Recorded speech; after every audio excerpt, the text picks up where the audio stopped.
As expected, last week's Consumer Electronics Show in Las Vegas was all about tablets. Rival devices to Apple's iPad will be coming out throughout 2011, and with CES over, the shape of the market is looking a little clearer.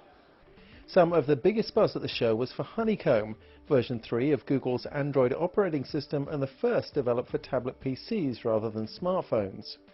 Motorola's Xoom, which will use the software, was unveiled at CES and is due to be launched in the next few months. Up till now, these tablets have basically been big smartphones. And for the first time this spring, we'll start to see tablets like the Motorola Xoom that run on a version of Android that is really much better suited for that screen size. At least two other vendors, Toshiba and Asus, also demoed Honeycomb tablets, and more are on the way, but it won't be the only technology taking on the iPad.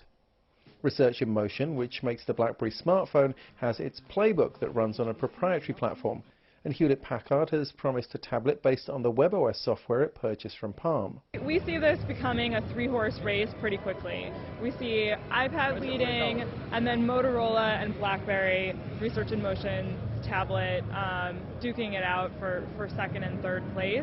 HP, who is not showing at CES, is kind of a wild card here. The first iPad competitors are due to hit shelves in the next few months, by which time many expect Apple will have announced an update for its tablet. By the end of March, we will see probably the iPad 2, as well as then we'll have the release of the Motorola tablet based on Honeycomb, the Xoom. We will also see the release at that point of Playbook. So at that point in time, I think it is a good time to buy, because there'll be a lot of choices from a lot of different vendors. Later in the year, I think we're going to see lower prices, to be honest. So if you want to wait to let these guys battle it out and keep undercutting each other on price, maybe. Missing from much CES tablet talk is Microsoft.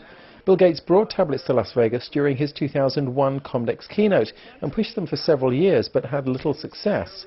When Apple announced the iPad, Microsoft was caught napping without a tablet-optimized OS. Windows 7-based tablets were on show at CES, but that operating system isn't designed for tablet PCs. Windows offers a very rich computing experience, but on a touch-first tablet, consumers are expecting something different. So it might not meet consumers' expectations at this early point. For greater success, Microsoft might have to wait until the next version of Windows.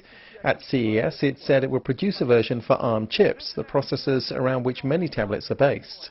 Microsoft announcing they're going to be porting Windows to ARM architectures, that's a big deal. However, let's be honest, it's probably 2 years away.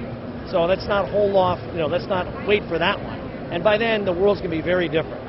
While the post-CES dust settles, one thing is already clear. 2011 is going to bring a lot of competition for the iPad, and that is good for consumers.